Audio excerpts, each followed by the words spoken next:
જાણકારોનું કહેવું એમ છે કે આ વખતની લોકસભાની ચૂંટણીમાં ડૉક્ટર કેસી પટેલને ટિકિટ મળે એવા કોઈ સંજોગો દેખાતા નથી। નમસ્કાર દર્શક મિત્રો, દક્ષિણ ગુજરાતના વલસાડના ભાજપના સાંસદ ડૉક્ટર કેસી પટેલ ભાંગરો વાટવા માટે જાણીતા છે।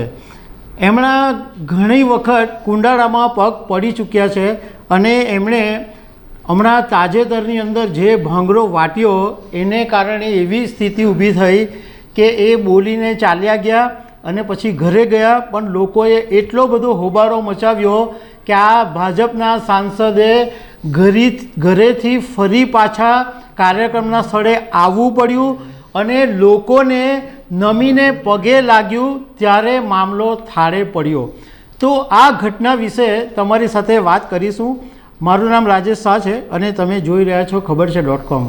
દર્શક મિત્રો, ભાજપના સાંસદ અને વલસાડથી સાંસદ તરીકે ચૂંટાયેલા ડૉક્ટર કેસી પટેલ અનેક વખત વિવાદો કરી ચૂક્યા છે અને એમાં એમનો એક વિવાદ 2017ની અંદર બહુ ચર્ચામાં આવ્યો હતો, કારણ કે ડૉક્ટર કેસી પટેલ એક હની ટ્રેપમાં ફસાયા હતા। એ વાત જૂની છે, પરંતુ હમણાં તાજેતરની જે વાત છે એમાં એવું બન્યું હતું કે ધરમપુરમાં બીલીપુડી કરીને એક ગામ છે।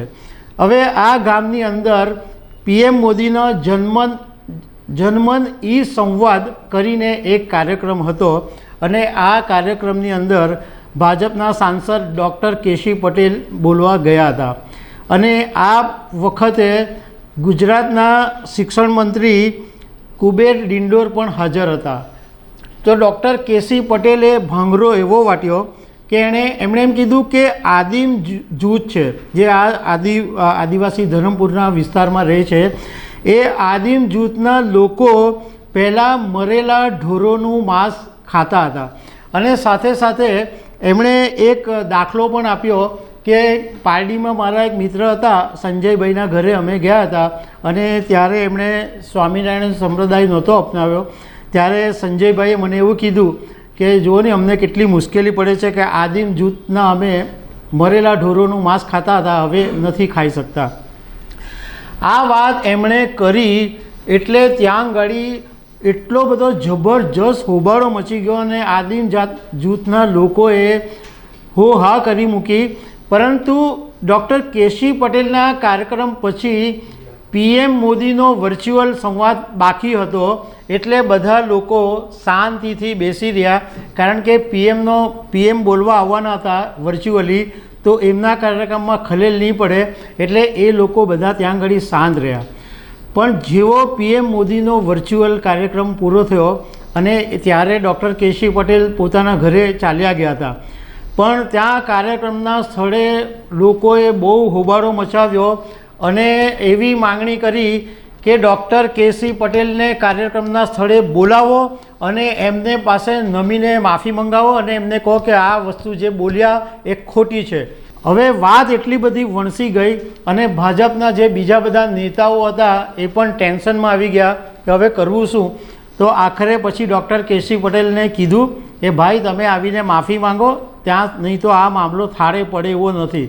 એટલે ડૉક્ટર કેસી પટેલ પાછા પોતાના ઘરેથી કાર્યક્રમના સ્થળે આવ્યા અને સંજયભાઈને જેમના વિશે એમણે વાત કરી હતી એ સંજયભાઈ પણ ત્યાં હાજર હતા અને સંજયભાઈ એવું કીધું કે આવું તો મેં કોઈ દિવસ કીધું જ નથી। તો સંજયભાઈની પણ એમણે નમીને માફી માંગી અને લોકોની પણ માફી માંગી કે મારાથી ભૂલ થઈ ગઈ, મારે આવું નહોતું બોલવું જોઈતું હતું। એમણે માફી માંગી અને એ પછી આખો મામલો થાળે પડ્યો। પણ ડૉક્ટર કેસી પટેલ માટે એવું કહેવાય છે કે આ વખતની જે લોકસભા 2024ની જે ચૂંટણી છે એમાં ભાજપ ઘણા બધા નેતાઓના પત્તા કાપવાનું છે। એમાં જાણકારોનું કહેવું એમ છે કે આ વખતની લોકસભાની ચૂંટણીમાં ડૉક્ટર કેસી પટેલને ટિકિટ મળે એવા કોઈ સંજોગો દેખાતા નથી। તો દર્શક મિત્રો, હવે લોકસભા 2024ની જ્યારે ચૂંટણી આવશે અને ટિકિટની વહેંચણી થશે ત્યારે ખબર પડશે કે ડૉક્ટર કેસી પટેલનું પત્તું કપાયું છે કે નથી કપાયું। તો દર્શક મિત્રો, આવી અનેક વાતો સાથે અમે તમને મળતા રહીશું। Thank you very much.